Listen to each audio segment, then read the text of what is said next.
Ariom mayam punopu kurumzari.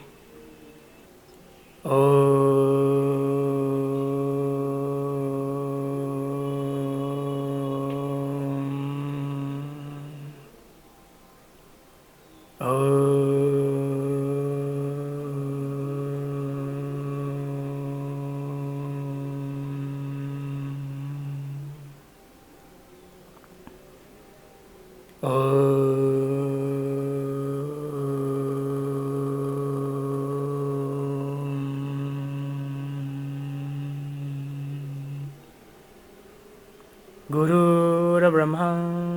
Guru Vishnu,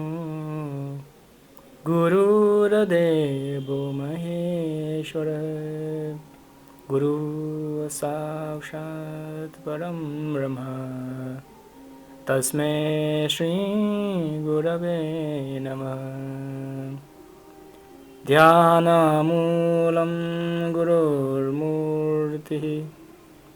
Puja Moolam Guru Padam, Mantra Moolam Gurur Vakyam, Moksha Moolam Guru Kripa.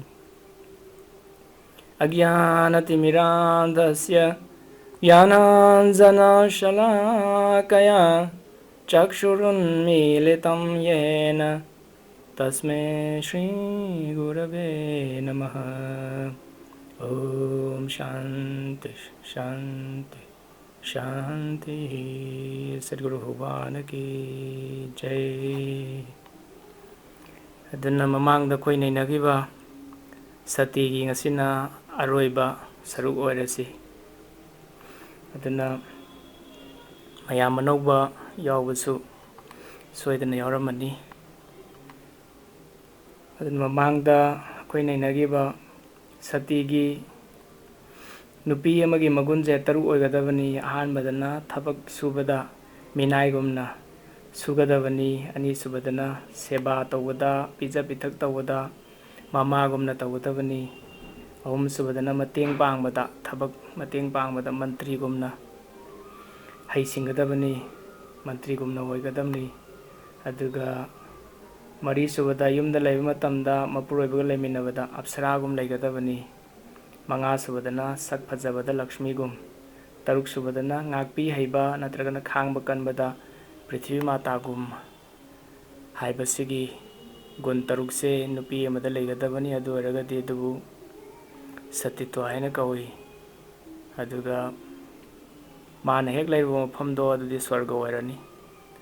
Hana phalamdaba mi oiro imung manungda lamchat phajadabu oiro ma hek laiba imungdo adudi lamchat phajarani soidana. Makubukpu oiro manimbukpu oiro imungduda hek laiba magi nupabu oiro. Aduga amana ching lemba ikaiba khangba chim lengba haibasi nupigi magunni. Ikaiba hek khangingay ching lemba wangangdo oiro sajato oiro phijeto oiro hek helingay mina respect tawba mabu ikai khumnaba mabu wangna thangatpa heli mina waba ngangamoidini. Mamangda imasi binodini gi example pigre khoina hana khanghobada maguma mi hojik atopa ma thengnadri hojik phawda nupi marakta. Nupa maraktana Swami Chidanandagi ching lembado mamu lemba mi hojibuk thengnadri khoina thengnajahobada. Ada si mayamje nainagre aduga phijetki matangda wangangi matangda mamangda nainagre. Adu Gyan haibasidi mahasamudragumbani. Aduna loiba naide makhade dum walaga dum lehore. Aduga loinamak haiba satsangada loinamak haiba yadabanina palla pallaga laidana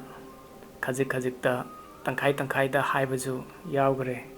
Aduna phijetki arthasu tongan tongali yam lei. Aduna mayamna nupisingnadi soidana khangpham thui. Khalludaba mayam kariginodi khangdabanina. Khangdaba haidi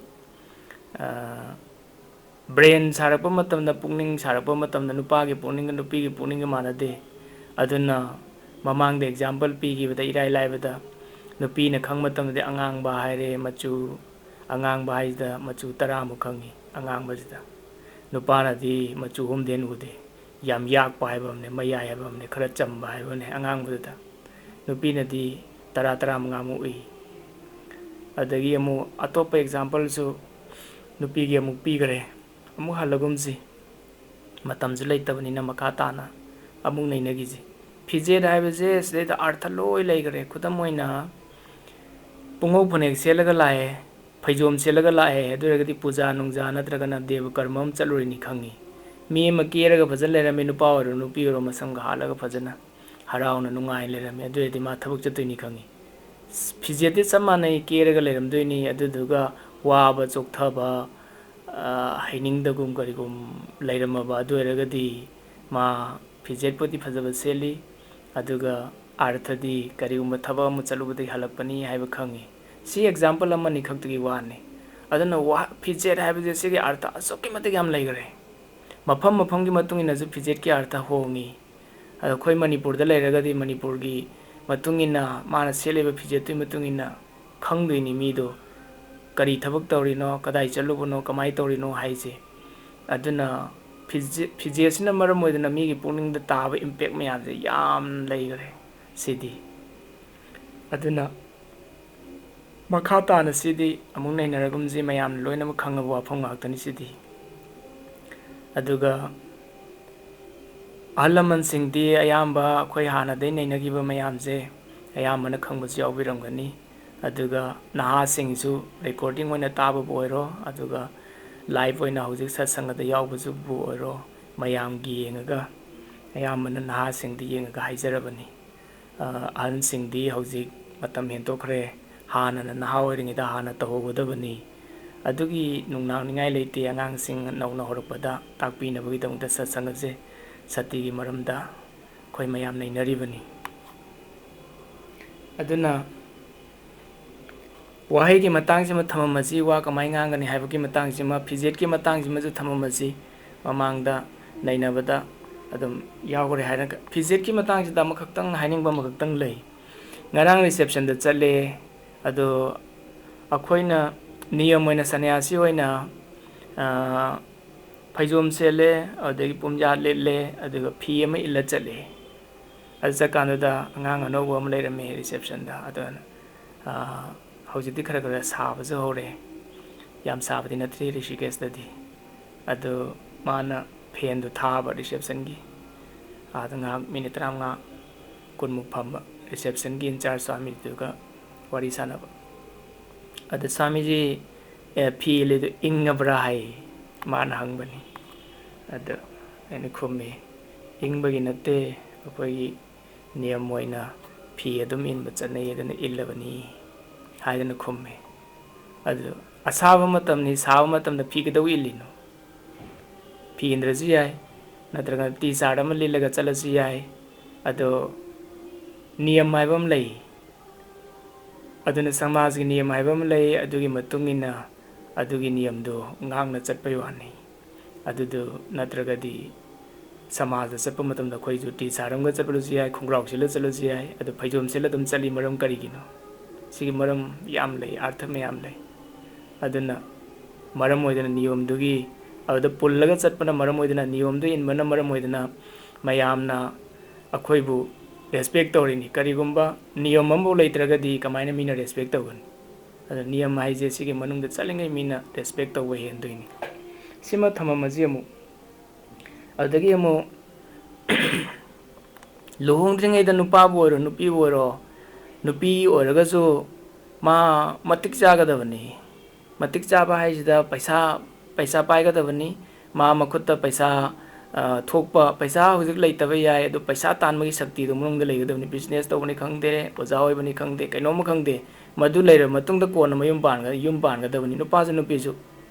aduga yum palo matungda ai tawramba hanagi thabak business tawba mayam je asiji toge haragadi adedi yararoi punshi sumna dum tawradoni aduga migi makha polaga kaidongai sunging hingoidoni sangsar sida mina mibu respect tawba haise karamatamda tawgebu karigumba aingondagi miduna kanaba khara phangadabu oiraba adu eragadi maga aiga relation pharadoni karigumba aingondagi kanaba karigumba amabau phangoidaba leiraba adu eragadi maga aiga gi relation do su phararoidoni aingonda paisa leiragadi mingonda mating pangba yai aingonda paisa leitragadi mina asase puge laani na ꯑꯩꯈꯣꯏꯕꯨ ꯎꯕ ꯃꯇꯝꯗ ꯆꯦꯜꯂꯅꯤ ꯑꯗꯨ ꯑꯣꯏꯔꯒꯗꯤ ꯃꯥꯒ ꯑꯩꯒꯒꯤ ꯔꯤꯂꯦꯁꯟꯗꯣ ꯂꯩꯇ꯭ꯔꯦ ꯌꯥꯗ꯭ꯔꯦ ꯑꯗꯨꯅ ꯑꯍꯥꯟꯕꯗꯗꯤ ꯃꯤꯁꯦ ꯅꯨꯄꯥꯕꯨ ꯑꯣꯏꯔꯣ ꯅꯨꯄꯤꯕꯨ ꯑꯣꯏꯔꯣ ꯃꯇꯤꯛ ꯆꯥꯕ ꯇꯥꯏ ꯌꯨꯝ ꯄꯥꯟꯗ꯭ꯔꯤꯉꯩ ꯃꯃꯥꯡꯗ ꯍꯥꯟꯅ ꯑꯗꯣ ꯅꯨꯄꯥꯗꯣ ꯄꯩꯁꯥ ꯇꯥꯟꯕ ꯑꯣꯏꯖꯁꯅꯨ ꯀꯩꯁꯨ ꯀꯥꯏꯗꯦ ꯅꯨꯄꯤꯁꯨ ꯄꯩꯁꯥ ꯇꯥꯟ ꯌꯥꯏ ꯀꯩꯁꯨ ꯀꯥꯏꯗꯦ ꯌꯥꯝ ꯐꯕꯩ ꯋꯥꯅꯤ ꯑꯗꯨꯒ ꯈꯪꯒꯗꯕ ꯑꯃꯈꯛꯇꯪꯗꯤ ꯃꯌꯥꯝꯅ ꯈꯪꯕꯤꯒꯗꯕ ꯑꯃꯈꯛꯇꯪꯗꯤ ꯑꯉꯥꯡ ꯁꯦꯝꯕ ꯍꯥꯏꯁꯤꯗꯤ ꯅꯨꯄꯥꯒꯤ ꯃꯈꯨꯠꯇ ꯂꯩꯇꯦ ꯅꯨꯄꯤꯒꯤ ꯃꯈꯨꯠꯇ ꯂꯩ ꯑꯗꯨꯅ ꯑꯉꯥꯡ ꯁꯦꯝꯕꯒꯤ ꯗꯥꯏꯇꯗꯤ ꯅꯨꯄꯤꯅ ꯄꯨꯔꯥ ꯄꯨꯒꯗꯕꯅꯤ ꯑꯗꯨꯗꯤ ꯃꯥ ꯑꯣꯐꯤꯁ ꯀꯥꯕ ꯑꯣꯏꯔꯒꯁꯨ ꯍꯜꯂꯛꯄ ꯃꯇꯝꯗ ꯑꯉꯥꯡ ꯐꯖꯅ ꯁꯦꯟꯅ ꯇꯥꯔꯦ ꯑꯗꯨꯒ ꯃꯣꯏ ꯆꯠꯊꯣꯛꯄ ꯃꯇꯝꯗꯅ ꯌꯨꯝꯗ ꯀꯅꯥꯅꯣ ꯁꯦꯟꯅꯅꯕꯗꯨꯗꯤ ꯐꯖꯅ ꯑꯗꯨꯒꯤ ꯑꯦꯔꯦꯟꯖꯃꯦꯟꯗꯤ ꯇꯧꯗ ꯌꯥꯔꯔꯣꯏ ꯑꯗꯨ ꯄꯨꯟꯁꯤꯁꯤꯕꯨ ꯄꯩꯁꯥ ꯇꯥꯟꯕꯗꯤ ꯇꯣꯛꯄ ꯌꯥꯗꯦ ꯅꯨꯄꯥ ꯑꯣꯏꯔꯣ ꯅꯨꯄꯤ ꯑꯣꯏꯔꯣ ꯑꯗꯨꯒ ꯀꯔꯤꯒꯨꯝꯕ ꯄꯨꯟꯁꯤ ꯆꯨꯝꯅ ꯀꯞꯅ ꯂꯦꯟꯒꯗꯧꯕ ꯑꯣꯏꯔꯕ ꯑꯗꯨꯑꯣꯏꯗꯤ ꯀꯩꯗꯧꯕꯒꯤ ꯃꯥꯒꯤ ꯃꯅꯥꯛꯇ ꯀꯩꯗꯧꯕꯩ ꯂꯩꯗꯣꯏꯅꯣ ꯅꯨꯄꯥ ꯑꯣꯏꯔꯣ ꯅꯨꯄꯤ ꯑꯣꯏꯔꯣ ꯃꯥꯒ ꯂꯩꯃꯤꯟꯅꯕ ꯃꯇꯝꯗ ꯀꯔꯤꯒꯨꯝꯕ ꯄꯨꯟꯁꯤ ꯆꯨꯝꯅ ꯅꯨꯡꯉꯥꯏꯇꯅ ꯊꯃꯣꯏ ꯁꯣꯛꯅ ꯀꯞꯅ ꯅꯨꯡꯉꯥꯏꯇꯅ ꯋꯥꯅ ꯂꯦꯟꯗꯧ ꯑꯣꯏꯔꯕ ꯑꯩꯁꯨ ꯄꯨꯊꯗꯧ ꯑꯣꯏꯔꯕ ꯀꯣꯝꯗ ꯑꯗꯨ ꯑꯣꯏꯔꯒꯗꯤ ꯃꯥꯒꯤ ꯃꯅꯥꯛꯇ ꯀꯩꯗꯧ ꯂꯩꯗꯣꯏꯅꯣ ꯀꯥꯏꯅꯊꯣꯛꯀꯗꯧꯅꯤ ꯑꯗꯨꯒ ꯏꯇꯣꯝꯇ ꯍꯤꯡꯕ ꯌꯥꯏ ꯅꯨꯄꯥꯁꯨ ꯏꯇꯣꯝ ꯍꯤꯡꯕ ꯌꯥꯏ ꯅꯨꯄꯤꯁꯨ ꯃꯇꯣꯝꯇ ꯍꯤꯡꯕ ꯌꯥꯏ ꯅꯠꯇ꯭ꯔꯒ ꯀꯣꯟꯅ ꯑꯃꯨꯛ ꯑꯅꯧꯕ ꯑꯃꯃꯨꯛ ꯑꯐꯕ ꯃꯤ ꯂꯩꯔꯒꯗꯤ ꯑꯗꯨ ꯌꯦꯡꯉ ꯂꯨꯍꯣꯡꯉ ꯂꯣꯏꯔꯦ ꯁꯪꯁꯥꯔꯁꯤꯗ ꯃꯤ ꯋꯥꯠꯄ ꯑꯃꯐꯥꯎ ꯂꯩꯇꯕꯅꯤ ꯏꯁꯥ ꯃꯇꯤꯛ ꯆꯥꯕꯗꯨꯅꯤ ꯃꯔꯨ ꯑꯣꯏꯔꯤꯁꯦ ꯑꯗꯨꯅ ꯁꯥꯁꯇ꯭ꯔꯗ ꯍꯥꯏ ꯑꯗꯨꯅ ꯅꯨꯄꯤꯗꯤ ꯑꯇꯣꯞꯄ ꯃꯄꯨꯔꯣꯏꯕ ꯑꯅꯤ ꯁꯨꯔꯣꯏꯗꯧꯅꯤ ꯀ ꯍꯥꯏꯁꯦ ꯀꯣꯟꯅ ꯍꯥꯞꯆꯤꯜꯂꯛꯄ ꯋꯥ ꯉꯥꯛꯇꯅꯤ ꯑꯗꯨꯒ ꯁꯤ ꯍꯥꯏꯗꯅ ꯅꯨꯄꯤ ꯂꯨꯍꯣꯡꯉ ꯃꯇꯨꯡꯗ ꯃꯄꯨꯔꯣꯏꯕꯗ ꯈꯟꯅꯔꯣ ꯍꯦꯛꯇ ꯀꯥꯏꯅꯔꯣ ꯍꯥꯏꯕ ꯅꯠꯇꯦ ꯀꯔꯤꯒꯨꯝꯕ ꯁꯤꯒꯤ ꯒ꯭ꯌꯥꯟ ꯃꯌꯥꯝꯁꯦ ꯂꯣꯏ ꯈꯪꯉꯕ ꯑꯗꯨ ꯀꯥꯏꯅꯅꯤꯡꯉꯥꯏ ꯂꯩꯇꯦ ꯃꯥꯅ ꯂꯥꯟꯈꯤꯕꯒꯤ ꯉꯥꯛꯇꯅꯤ ꯁꯣꯏꯈꯤꯕꯒꯤ ꯉꯥꯛꯇꯅꯤ ꯅꯨꯄꯤꯅ ꯁꯣꯏꯈꯤꯕꯒꯤ ꯉꯥꯛꯇꯅꯤ ꯀꯨꯏꯔꯦ ꯃꯇꯝ ꯑꯗꯣ 2007ला 8ला ꯁ꯭ꯋꯥꯏꯗ ꯑꯣꯏꯔꯝꯗꯧ ꯃꯥꯜꯂꯦ ꯆꯥꯎꯔꯥꯛꯅ 7 ꯑꯣꯏꯔꯝꯗꯧ ꯃꯥꯜꯂꯦ ꯆꯔꯥꯡꯄꯥꯠꯇ ꯊꯥ ꯑꯃꯒꯤ ꯌꯣꯒ ꯇꯧꯏ ꯆꯔꯥꯡꯄꯥꯠ ꯍꯥꯏꯁꯦ ꯊꯧꯕꯥꯜꯒꯤ ꯃꯃꯥꯡꯗꯅꯤ ꯈꯥꯡꯉꯕꯣꯛꯀ ꯊꯧꯕꯥꯜꯒ ꯑꯗꯨꯒꯤ ꯃꯃꯥꯡꯗꯅꯤ ꯈꯔ ꯆꯪꯖꯒ ꯂꯩ ꯑꯗꯩꯗ ꯁꯠꯁꯪꯒ ꯌꯣꯒꯗꯨꯒꯤ ꯂꯣꯏꯁꯤꯜꯂꯛꯄꯗ ꯁꯠꯁꯪꯒꯗ ꯑꯣꯏ ꯃꯥꯜꯂꯦ ꯍꯥꯏꯐꯦꯠ ꯋꯥꯐꯝꯁꯦ ꯍꯥꯏꯕ ꯍꯧꯗꯣꯛꯎꯕ ꯑꯗ ꯋꯥ ꯉꯥꯡꯕꯁꯦ ꯀꯔꯤꯒꯨꯝꯕ ꯑꯩꯈꯣꯏꯅ ꯐꯖꯅ ꯅꯨꯡꯁꯤꯅ ꯊꯣꯠꯅ ꯉꯥꯡꯉꯒꯗꯤ ꯃꯤꯅ ꯋꯥꯔꯧꯔꯣꯏꯗꯧꯅꯤ ꯑꯗꯨꯗꯨꯒ ꯃꯄꯨꯔꯣꯏꯕꯅꯁꯨ ꯃꯥꯒꯤ ꯅꯨꯄꯥꯅꯁꯨ ꯆꯤꯡꯅꯕ ꯑꯗꯨ ꯐꯥꯎꯔꯣꯏꯗꯧꯅꯤ ꯅꯨꯡꯁꯤꯅ ꯑꯗꯨꯝ ꯂꯣꯏꯅꯗꯧꯅꯤ ꯍꯥꯏꯌꯦ ꯁꯠꯁꯪꯒꯗ ꯍꯥꯏꯔꯨꯕꯅꯤ ꯑꯗꯨꯒꯤ ꯃꯇꯥꯡ ꯆꯥꯅꯅ ꯀꯔꯤꯅꯣ ꯋꯥꯍꯪ ꯄꯥꯎꯈꯨꯝ ꯇꯧꯕꯗꯔ ꯀꯨꯏꯔꯕꯅꯤꯅ ꯑꯗꯨꯗꯤ ꯀꯥꯎꯈ꯭ꯔꯦ ꯑꯗꯨꯒ ꯃꯌꯥꯝ ꯃꯔꯛꯇ ꯌꯥꯎꯔꯝꯕ ꯏꯃꯥ ꯑꯃꯈꯛꯅ ꯍꯥꯏꯌꯦ ꯑꯁ ꯑꯩꯈꯣꯏꯅ ꯑꯗꯨꯃꯥꯏꯅ ꯍꯥꯏ ꯌꯦꯡꯉꯕꯅꯤ ꯌꯥꯗꯦ ꯍꯩ ꯑꯗꯨ ꯄꯥꯎꯈꯨꯝ ꯄꯤꯕꯗ ꯑꯩꯈꯣꯏꯅ ꯁꯨꯃꯥꯏꯅ ꯈꯨꯝꯈꯤ ꯆꯤꯡꯅꯕ ꯌꯥꯅꯤꯡꯗꯕ ꯍꯥꯏꯕꯁꯦ ꯑꯃꯨꯛꯇꯪ ꯍꯧꯈ꯭ꯔꯕ ꯑꯗꯨ ꯑꯣꯏꯔꯒꯗꯤ ꯄꯨꯟꯁꯤ ꯆꯨꯝꯅ ꯑꯗꯨꯝ ꯆꯤꯡꯅꯔ ꯂꯩꯔꯗꯧꯅꯤ ꯑꯗꯨꯝ ꯌꯥꯅꯤꯡꯗꯅ ꯂꯩꯔꯗꯧꯅꯤ ꯀꯩꯗꯧꯉꯩꯗꯁꯨ ꯑꯃꯨꯛ ꯍꯟꯅ ꯁꯦꯝꯗꯣꯛꯄ ꯌꯥꯔꯣꯏꯗꯧꯅꯤ ꯀꯔꯤꯒꯨꯝꯕ ꯃꯥꯅ ꯌꯥꯅꯤꯡꯈꯤꯗꯕꯗꯣ ꯅꯨꯄꯥ ꯑꯣꯏꯔꯣ ꯅꯨꯄꯤ ꯑꯣꯏꯔꯣ ꯅꯨꯄꯥꯗꯨꯅꯕꯨ ꯁꯣꯏꯈꯤꯕ ꯑꯣꯏꯔꯣ ꯅꯨꯄꯤꯗꯨꯅ ꯌꯥꯅꯤꯡꯈꯤꯗ꯭ꯔꯦꯕ ꯑꯗꯨ ꯅꯨꯄꯤꯗꯨꯅ ꯁꯣꯏꯈꯤꯕ ꯑꯣꯏꯔꯣ ꯅꯨꯄꯥꯗꯨꯅ ꯌꯥꯅꯤꯡꯈꯤꯗ꯭ꯔꯦꯕ ꯀꯔꯤꯒꯨꯝꯕ ꯑꯃꯨꯛꯇꯪ ꯁꯣꯏꯈ꯭ꯔꯕ ꯑꯗꯨꯒꯤ ꯌꯥꯅꯤꯡꯗꯕ ꯍꯧꯈ꯭ꯔꯕ ꯑꯗꯨꯑꯣꯏꯗꯤ ꯄꯨꯟꯁꯤ ꯆꯨꯝꯅꯗ ꯁꯦꯝꯗꯣꯛꯄ ꯉꯝꯃꯔꯣꯏꯗꯧꯅꯤ ꯀꯔꯤꯒꯨꯝꯕ ꯐꯤꯕꯝꯗꯣ ꯃꯥꯅ ꯌꯥꯅꯤꯡꯈꯤꯗꯕ ꯐꯤꯕꯝꯗꯣ ꯂꯥꯟꯅ ꯈꯟꯈꯤꯕ ꯐꯤꯕꯝꯗꯣ ꯑꯃꯨꯛ ꯍꯟꯅ ꯌꯧꯔꯛꯑꯕ ꯑꯗꯨꯒꯤ ꯐꯤꯕꯝꯗꯣ ꯑꯃꯨꯛ ꯍꯟꯅ ꯁꯦꯝ ꯁꯤꯆꯨꯋꯦꯁꯟꯗ ꯊꯣꯛꯑꯕ ꯊꯧꯗꯣꯛꯇꯣ ꯑꯗꯨꯗꯩꯗ ꯀꯔꯤꯒꯨꯝꯕ ꯃꯥꯅ ꯂꯥꯟꯅ ꯈꯜꯂꯝꯕꯗꯣ ꯑꯗꯨꯗꯣ ꯅꯠꯇꯦꯅꯦꯅ ꯎꯠꯄ ꯌꯥꯕ ꯃꯇꯥꯡ ꯈꯪꯒꯗꯧꯕ ꯃꯇꯥꯡ ꯑꯃꯨꯛ ꯍꯟꯅ ꯊꯣꯛꯑꯕ ꯑꯗꯨꯒꯤ ꯃꯇꯝꯗꯗꯤ ꯃꯥꯅ ꯆꯤꯡꯅꯕꯗꯣ ꯑꯃꯨꯛ ꯀꯣꯛꯀꯅꯤ ꯑꯗꯨꯗꯤ ꯄꯨꯟꯁꯤꯗ ꯍꯦꯛ ꯊꯣꯛꯀꯗꯧꯕ ꯊꯧꯗꯣꯛ ꯈꯨꯗꯤꯡꯃꯛꯁꯦ ꯑꯅꯤꯔꯛ ꯍꯟꯅ ꯊꯣꯛꯎ ꯍꯥꯏꯕꯗꯤ ꯀꯅꯥꯅ ꯈꯪꯉꯝꯅꯤ ꯑꯃꯨꯛ ꯍꯟꯅ ꯊꯣꯛꯇꯕꯅꯤ ꯑꯃꯨꯛꯈꯛꯇꯅꯤ ꯑꯗꯨꯅ ꯃꯤꯅ ꯆꯤꯡꯅꯕ ꯍꯧꯈ꯭ꯔꯕ ꯑꯗꯨꯑꯣꯏꯗꯤ ꯐꯅ ꯌꯥꯝꯅ ꯋꯥꯍꯩ ꯐꯖꯅ ꯉꯥꯡꯉꯁꯨ ꯁꯨꯛꯌꯥ ꯌꯥꯔꯔꯣꯏ ꯁꯦꯝꯖꯤꯟꯅꯕ ꯁꯨꯛꯌꯥ ꯌꯥꯔꯣꯏꯗꯧꯅꯤ ꯁꯧꯖꯤꯟꯅꯕ ꯁꯨꯛꯌꯥ ꯌꯥꯔꯗꯧꯅꯤ ꯃꯅꯤꯄꯨꯔꯤꯗꯗꯤ ꯅꯨꯡ ꯑꯇꯦꯛꯄ ꯁꯝꯕꯒꯨꯝꯕꯅꯤ ꯍꯥꯏꯅꯩ ꯑꯗꯨꯅ ꯁꯣꯏꯗ꯭ꯔꯤꯉꯩꯗ ꯍꯥꯟꯅ ꯀꯔꯤ ꯁꯣꯏꯐꯝ ꯊꯣꯛꯏ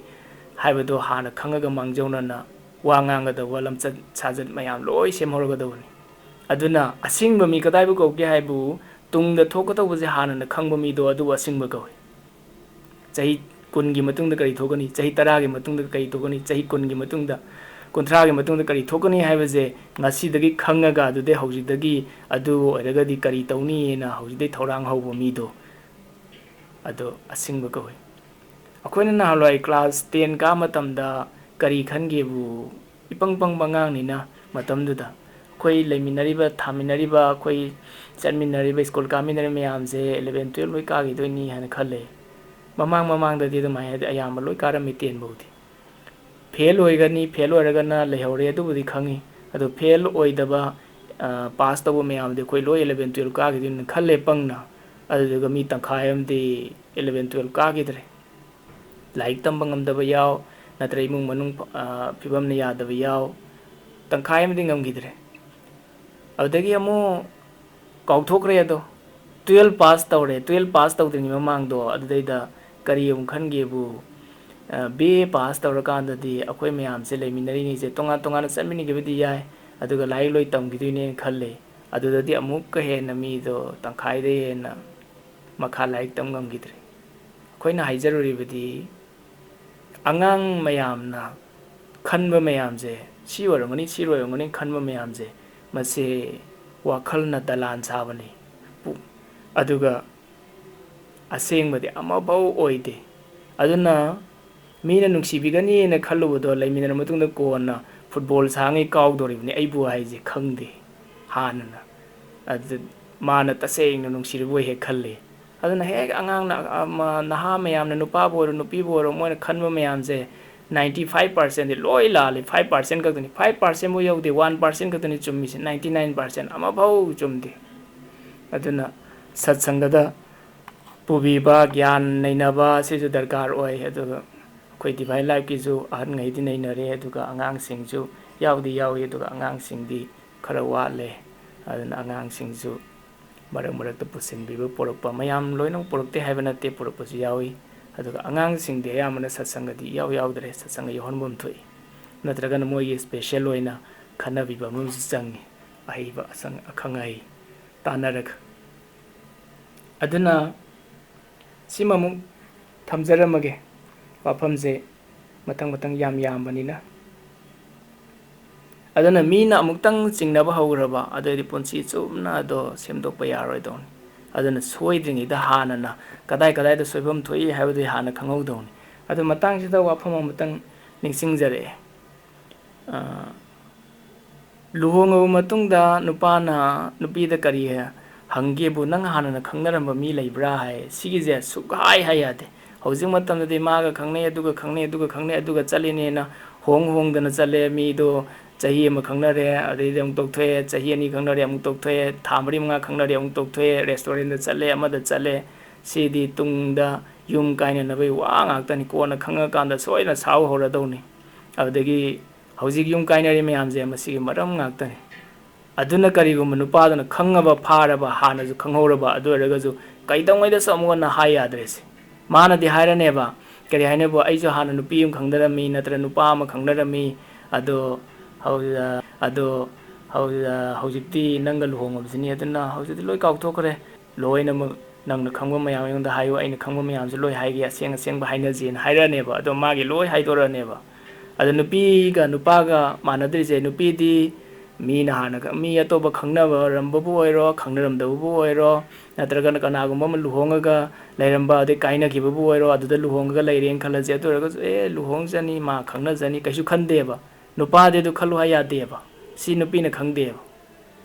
aduna mana kari khan luhong matungda thengnara matungda kona laimina kanda da kona khangakaduini hana khangdeba mabu aduna se sukhai hayadeba kaidongwai da hairodon aduga kari haidon bu ado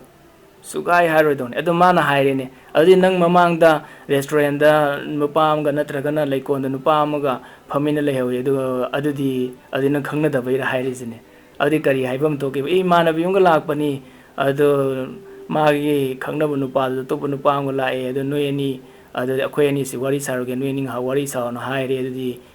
upai laitadana ngaktang famina bu wani ado chalaji na aina thuna haidana koide minute 10 mu phade ade chalaje dum laabni hairado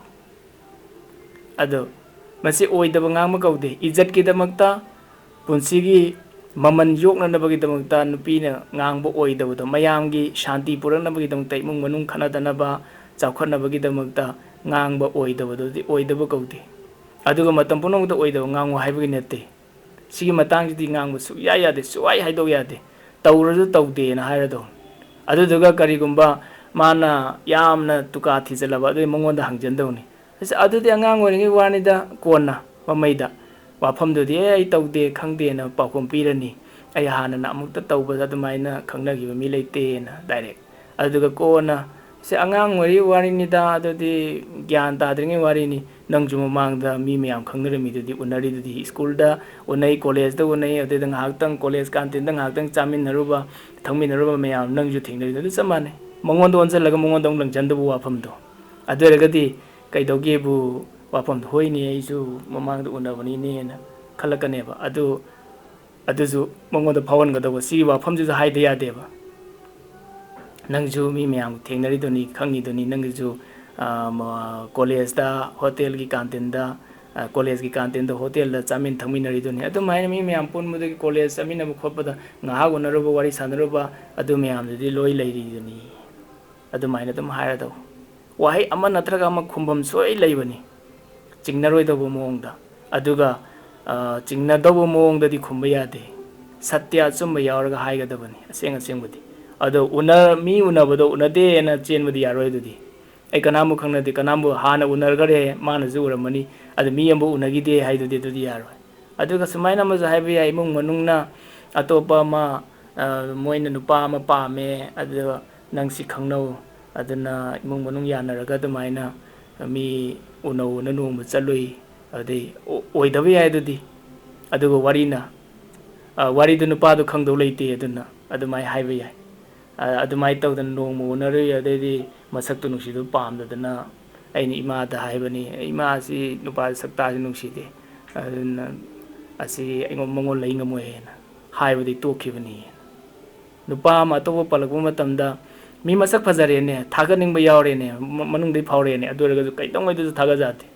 ꯅꯨꯄꯥꯗꯨꯅ ꯄꯜꯂꯦ ꯑꯁꯤꯁꯤ ꯅꯨꯄꯥ ꯆꯠꯃꯤꯟꯅꯔꯦꯅ ꯈꯜꯂꯁꯤ ꯅꯨꯄꯥꯗꯨꯒ ꯅꯨꯄꯤꯗꯨꯒ ꯅꯨꯄꯥꯗꯨꯅ ꯍꯥꯏꯔꯦ ꯁꯤ ꯅꯨꯄꯥꯁꯤ ꯃꯁꯛꯁꯤ ꯐꯖꯗ꯭ꯔꯥ ꯍꯥꯏꯔꯦꯅ ꯈꯜꯂꯁꯤ ꯑꯗꯣ नुपीदना करी high खुमम थोकेबु मागी karigumba अदुदैदा खितंग नुंगाइतबा नत्र फजदबा मओंग अमा अदु लौखलगा इस मसमजिनी खोइ खोइ जो असि कदाइ फजदैनो हाइदबु अदस म वंगांग संगांग फजदेदा सिबु सक्ता जिगा तौरिजे एबा इगोइरे लेबो हेक मालदना असिबु हाइदना मीदो मनुंग दे थागनिंगगजु मागी कैसुसु लेतबा पोइन अमदने अदुदे हाइरगा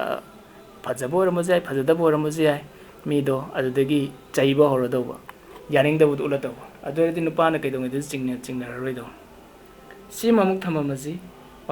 वफम याम यामि ngasidi मथंग लोइनबा अरोइबा नुमिनिना अदुगा जॉर्ज बर्नार्ड शॉ ना हाइ जॉर्ज बर्नार्ड शॉ हाइजे इंग्लैंड की अफावबा राइटर अमनि माजे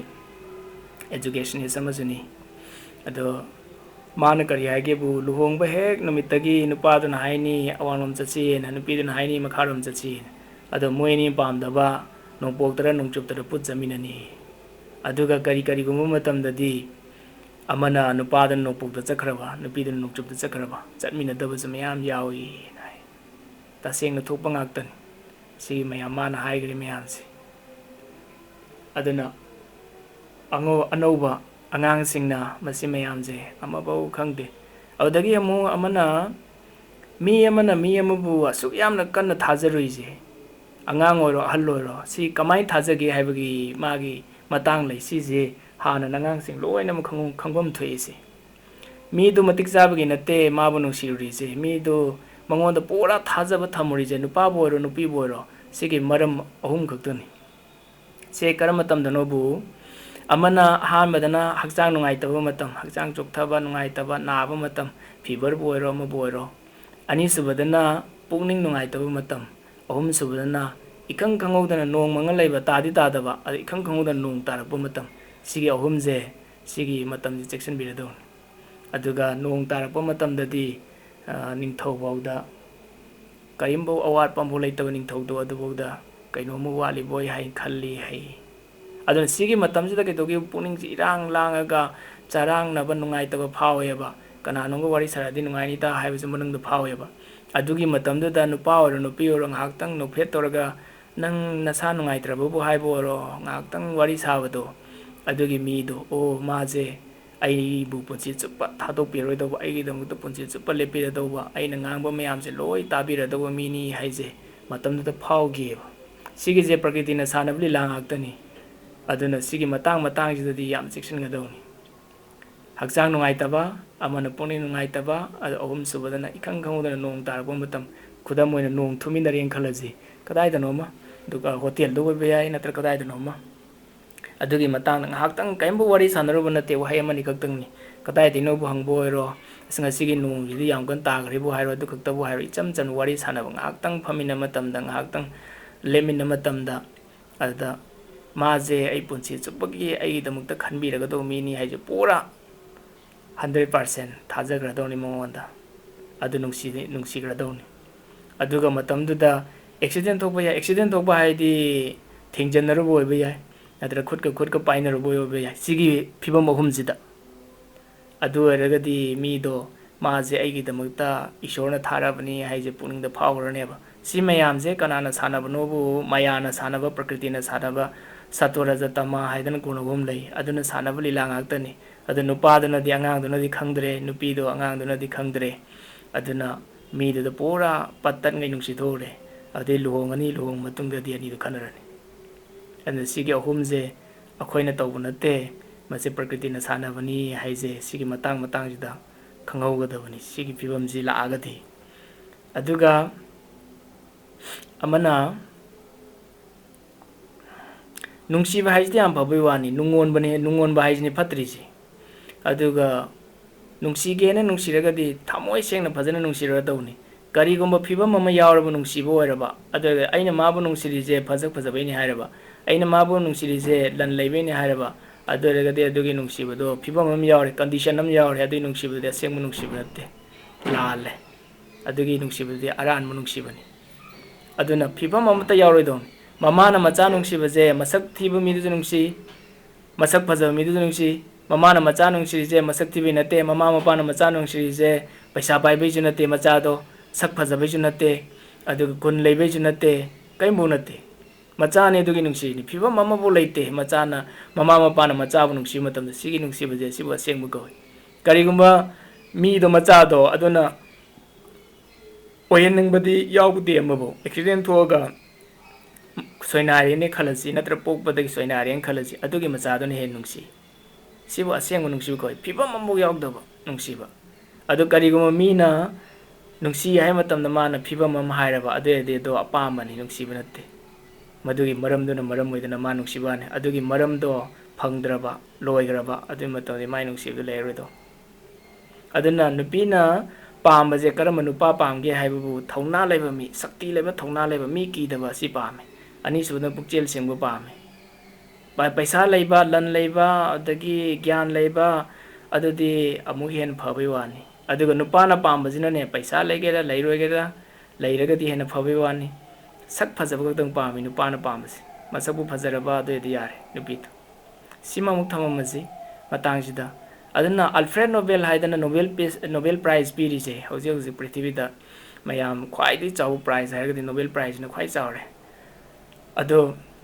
ꯁꯥꯏꯟꯇꯤꯁ ꯃꯌꯥꯝꯒ ꯄꯤꯔꯤ ꯃꯌꯥꯝꯁꯦ ꯁꯤꯗꯩꯗ ꯃꯌꯥꯝ ꯂꯣꯏ ꯈꯪꯕꯤꯔꯦ ꯁꯤꯗꯤ ꯑꯗꯣ ꯃꯥꯅ ꯄꯤꯛꯏꯉꯩꯗ ꯑꯉꯥꯡ ꯅꯨꯄꯤ ꯃꯆꯥ ꯑꯃꯈꯛ ꯅꯨꯡꯁꯤꯌꯦ ꯃꯣꯏ ꯆꯍꯤ ꯂꯦꯡꯒꯥꯅꯤ ꯑꯗꯣ ꯃꯥꯅ ꯀꯔꯤ ꯍꯥꯏꯒꯦꯕꯨ ꯅꯨꯄꯤꯗꯨꯗ ꯅꯪ ꯑꯩꯕꯨ ꯇꯁꯦꯡꯅ ꯅꯨꯡꯁꯤꯕ ꯑꯣꯏꯔꯒꯗꯤ ꯍꯌꯦꯡ ꯎꯅꯁꯤ ꯍꯪꯆꯤꯠ ꯎꯅꯁꯤ ꯉꯥꯏꯍꯥꯛ ꯂꯩꯔ ꯋꯥꯔꯤ ꯁꯥꯟꯅꯒꯦꯅ ꯍꯥꯏꯔꯛꯀꯅꯨ ꯃꯇꯝ ꯃꯥꯡꯍꯟꯒꯅꯨ ꯑꯗꯣ ꯀꯔꯤꯒꯨꯝꯕ ꯑꯩꯕꯨ ꯇꯁꯦꯡꯅ ꯅꯨꯡꯁꯤꯕ ꯑꯣꯏꯔꯗꯤ ꯅꯪꯁꯨ ꯈ꯭ꯋꯥꯏꯗꯒꯤ ꯃꯇꯤꯛ ꯆꯥꯕ ꯀꯟꯌꯥ ꯑꯃ ꯑꯣꯏꯅꯅꯕ ꯂꯨꯍꯣꯡꯕꯗ ꯃꯇꯤꯛ ꯆꯥꯕ ꯃꯤ ꯑꯃ ꯑꯣꯏꯔꯀꯥꯟꯗ ꯑꯩꯒ ꯂꯨꯍꯣꯡꯁꯤ ꯑꯩꯁꯨ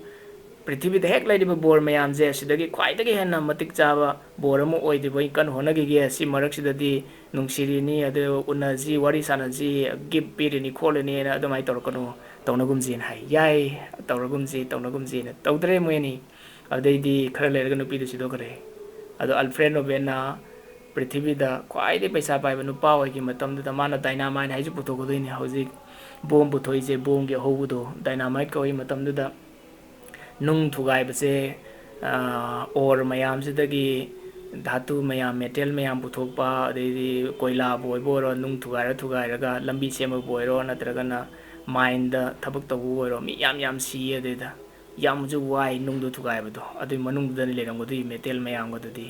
ꯀꯣꯏꯂꯥꯒ ꯃꯌꯥꯝꯒꯗꯨꯗꯤ ꯑꯗꯨꯅ ꯃꯥꯅ ꯄꯨꯊꯣꯛꯈꯤꯕꯅꯤ ꯗꯥꯏꯅꯥꯃꯥꯏꯠ ꯑꯗꯨꯒꯤ ꯃꯇꯨꯡꯗ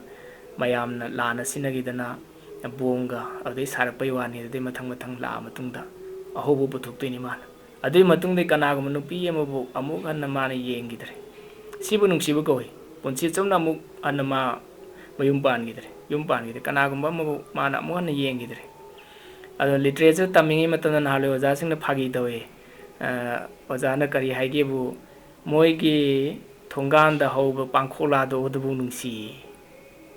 nung haidi manung ado si graba aigi oigidra migi oigraba pangkhola do odubu miro adu natte adu reso mage hek mari le na mayamje loina mu nungsi grado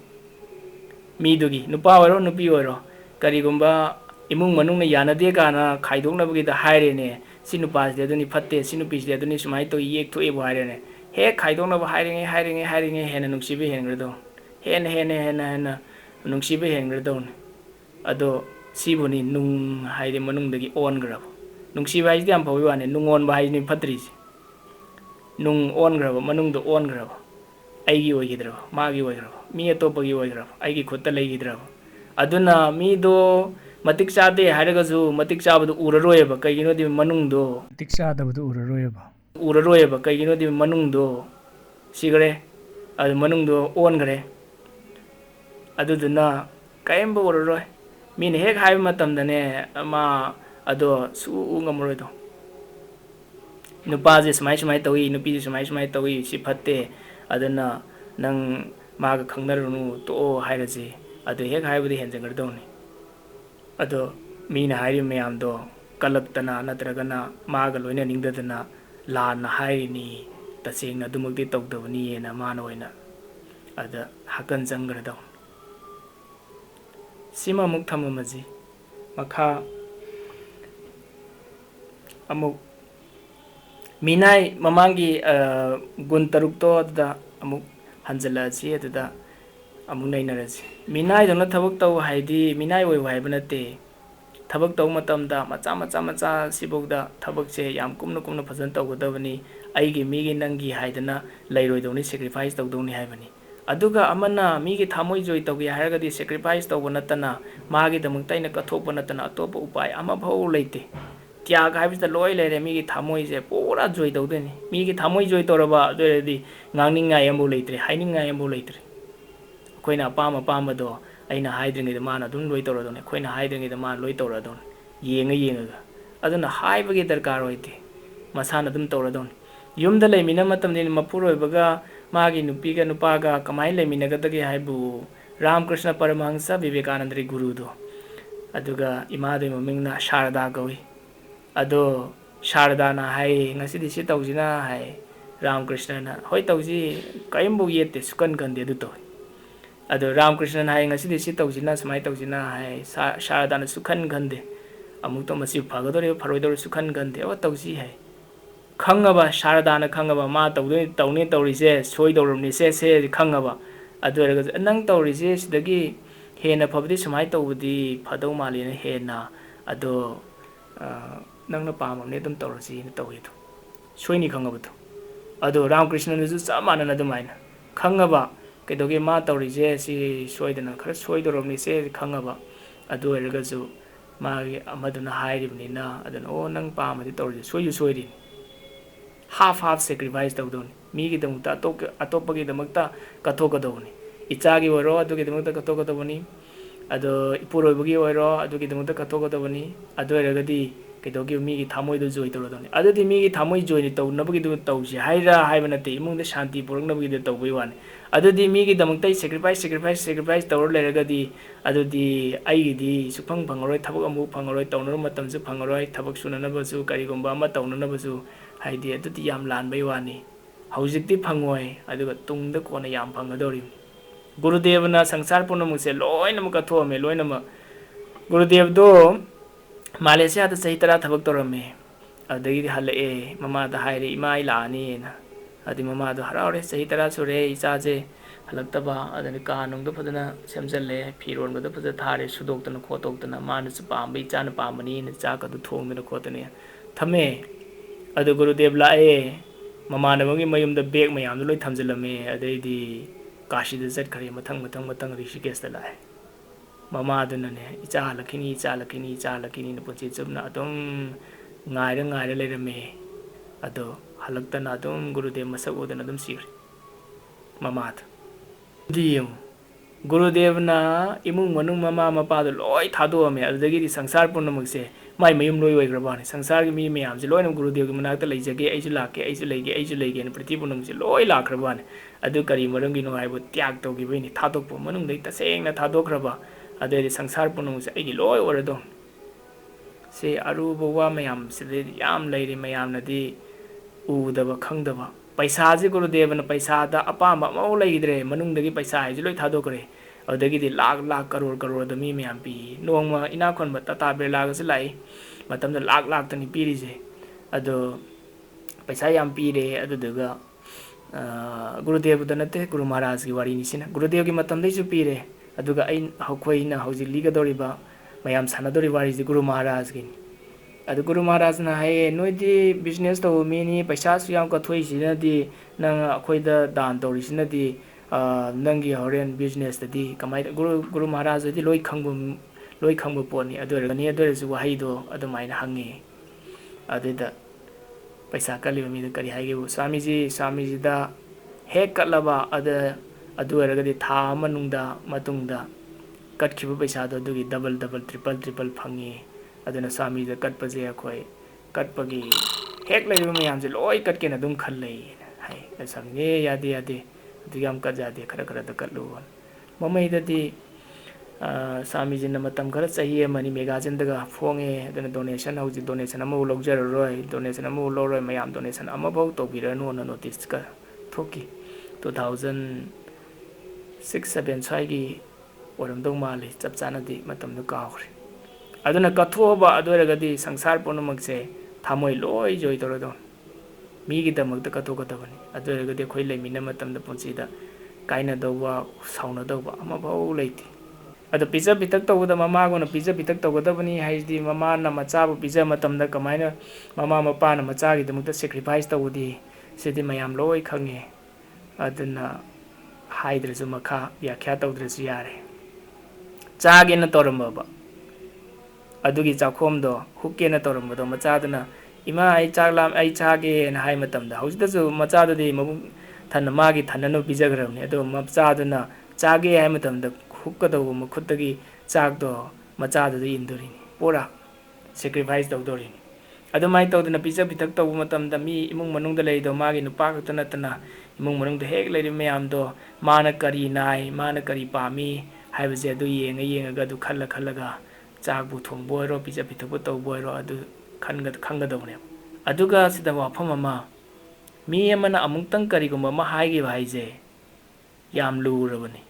madu sauningbagi wabasu oiba yai haraubai wa oibasu yai natra mana apamba phongdokpasu oiba yai adu karigumba kanagumba kainom haigi haije adu yam cheksilna khangawrodo khudam oina sum chaminnaringeida nongma hairene as aidi yempari romasi yam paamine hairene ado mi do yempari romu paammi haije adu khangawrodo adu punchi da khoi leimina matamda kanagumba mi amna kainogum haigeba si khoi thawoideba aduna matungdadi ado khananabagi macha oibasu yaweba aduga sida kariguma khanghauragadi mana pamba yempatto marag thongagadi ma harawroidro mi do harawroidro adu mi bu harawhange mi bu pelange haibaje kadai dagi leba sidi example ama kaktangi wani wa macha me mi amana kainoma haige bhaije mana wafamdu nungai tabagira natraga na mana wafamdu yam harawa mana pamjabu oibagira kainomdi soi leirabani aduna mi amna wahai ama kaktang hek haige bhaije wahai amagi artha ja sokemati yam chawre wahai ama kaktang hinjangi matamda ado artha tongale ado machado mamaduna haire ibema simaktang mateng pangu hai pangde like pabrasu pade kaim tawras tawde mobile game sana lere mobile da yeng lere Facebook hangdana adi sima toro haiju tawde adagi chak lore aduga mamadu lae adu imung da changi adu kari hagebu sanai ibema nanai hangna chak si loijare aduna habiraro hai kayam phasana thona haigre ado adus harau nungsidana prem jauna haibana di sauraktana hairini aduna di wahai sina wahai opposite artha khangba hangada wahai su lei aduna mi ngangi is karino haibada di wahai khaktan lawusu yate aduna mi ngangi je wahai ama khaktang haibaje magi artha soke mate gam leigre aduna mateng pangmada mantri gumbani haidi thabak khudingmakse gyan loi legadabneba gyan leite yadeba imungda lei matamda kudam oina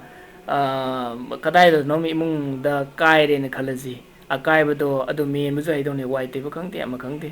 cement no wai bore jo cement do thok thok thilaga hekta sat ekta phochanba akai atoi do adu haigadawne ba macha macha maya atai atai thabak mayam daju adu business taw matam daju mai knowledge legadawni nupi do ada nang business taw soire aduna si sumai toragadi phagadra haije adu takpa ngamai knowledge daw leidawne ba adu legadi mi du khanar roeba adu kamai khanadino dudi aduna khanari mayam je gyan leitabe ngaktani aduga mari suga manga suga jide hana naina gare sidi amu naina ragumsi aduga taruk subadana ngakpi haibada prithvi ma gumma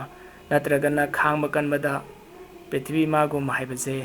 si yamna explanation tawdraga su yare mayam henana khangaba ngaktani ngakpi haigadabani adubu ngakpi ba haije sigiju matam punamukta dum ngakpi dana leragadi mi du semtokpa yaroi karigumba matamda dine ta toksanaraga mido ada namdana thabak su tawhangadawni nupa bu oiro mai nupa bu oiro nattraga atopa bu oiro leminabada manembu bu oiro ama bu oiro karigumba semdoraktragadi ta toksanaraga adu asa ai ngasidi khwang na aduna kaimbo khwang na da mi mo yaude prithivida lei mayam adu oidabadi ngangba yade oidaba ngangba yade haidi mina sungna nanadaba laina am haijalaga du tori haibidi yade kokchik pa haije prithivida kokchik to mi mo yaude khwang na ba haije prithivida khwang na da mi mo leite adunadi khwang nai hairo asanga sili khwang na aduna thabak suba mbonga moroena mingonda thabak hanna adum mateng pang matamda mateng pangbagi value du khangdra mi do adudadi namdana suongado nai haijalaga nai haijanji haibagi wanate sigi kala jesu haigadabane ngakpi haibani haidana khangba kanbani haidana punshi chuna adum khanga leiraga de suya yaroi ba hujidi kali yugneba adana chamara ngakpi gera masingdi thamtare aduga adugi matungdadi manungda saudragasu mido semtoraknabagidamagta aduda darkar oi ta tawba kharasu ta tawbi wanate afaba lambida poraknabani aduga khangba kanba haisidi sidaida loi leigre will power haibase khangba kanbadai lagtoini aduga punshida mai pakpa haibase khangba kanbadai lagtoini sadhana tawba haije khangba kanbadai lagtoini paisa paiba haije khangba kanbadai lagtoini khangba kanbasida loi leigre sidi prithvi mata gumna khangba kanba ngakpi haiba si nupida masigi gunje leibam thoi sigi taruk aduga khangba kanba haibasida waafam amana kayamu yamna nupise khangba kanbam thokke haibabu amagi wa amada tamyade amagi wa amada tamyade karigumba tamagadi imungdu soi khanaragadoni tamningbara khoro kholasu manungdagi suktam tamba yade tamthoaroige haiba waje punshi chupna dum khangagadawni do amabok tamthoroido kariginobu waafam ama karigumba aru waafamni adu haidokanu na haibaje aigi khwaidai chanabani haidana miduda tamaba miduna khwai chanabadu dong tamani miduna khwaidagi mana luna khanba amudu tamani adagidi prithipurnamukse loina mak tagradawn aduna aigi chindagi khoi chindagi amuktang ngangthokraba waje se prithipurnamuk loina mak tagradawn aduna khangba kanba haisida karisu yawham thokke haibabu karigumba waafam ama masidi haiba yadre aruba wani lolaga thamagadawni hairagadi mase suhai hairoidawni aduna nupi singkhakta nate nupasu wa ngangbase kamai ngangani haibase sigi training tawham thoi marakta mouna tawham thoi mouna tawba matamda soidana karigumba waafam ama chindagi nanthokre haibase hairoida waafam ama haidokre haije mounadagi adu control tawrakadoini hainingba manungdagi laagasu mounagi habituna mouna hairagadi mayam anauba kangbugi damakta wa ngangdana tumina leibagi sadhana je sisu mouna haina khangnai ada mouna tawbagi karigumba habit to leiragadi ngangningena ngange tawrkpa matamda mounagi habituna maram oidana ngahaktang ngangdringeida lepaga leineba adugi maraktuda wakhaldu gyandu la sidi ngangmoidawni haibadu gyandu soidan laani adagidi ngangbam thoktaba ngangthokadawbadu ngangaroi aduna nupisingdadi khangba kanba haijida karisu leibam thokke haibu ngangaroi masidi aru waafamni taaroi takpa yade kanaguma mi ambao hairagadi punshi sumna karigumba amafau ꯍꯥꯏꯔꯔꯣꯏꯗꯧꯅꯦꯕ ꯀꯅꯥꯒꯨꯝꯕ ꯑꯃꯠꯇ ꯀꯔꯤꯒꯨꯝꯕ ꯐꯤꯕꯝ ꯑꯃꯠꯇꯗ ꯍꯥꯏꯔꯔꯣꯏꯗꯧꯅꯦꯕ ꯍꯥꯏꯗꯣꯛꯄ ꯌꯥꯗꯦ ꯁꯤꯒꯤ ꯇꯔꯨꯛꯁꯤ ꯀꯔꯤꯒꯨꯝꯕ ꯍꯦꯛ ꯂꯩꯔꯕ ꯑꯗꯨ ꯑꯣꯏꯔꯒꯗꯤ ꯅꯨꯄꯤꯗꯣ ꯏꯃꯨꯡꯗꯕꯨ ꯂꯩꯔꯣ ꯅꯠꯇ꯭ꯔꯒꯅ ꯀꯗꯥꯏꯗꯕꯨ ꯆꯠꯂꯣ ꯃꯇꯝ ꯄꯨꯝꯅꯃꯛꯇ ꯑꯗꯨꯝ ꯃꯤ ꯄꯨꯝꯅꯃꯛꯅ ꯅꯨꯡꯉꯥꯏꯅ ꯅꯨꯡꯁꯤꯅ ꯂꯣꯏꯅꯔꯗꯧꯅꯤ ꯏꯖꯠ ꯇꯧꯔꯒꯗꯧꯅꯤ ꯉꯁꯤꯒꯤꯗꯤ ꯁ꯭ꯋꯥꯏꯗ ꯂꯣꯏꯁꯤꯜꯂꯁꯤ ꯃꯇꯝꯁꯨ ꯂꯩꯇ꯭ꯔꯦ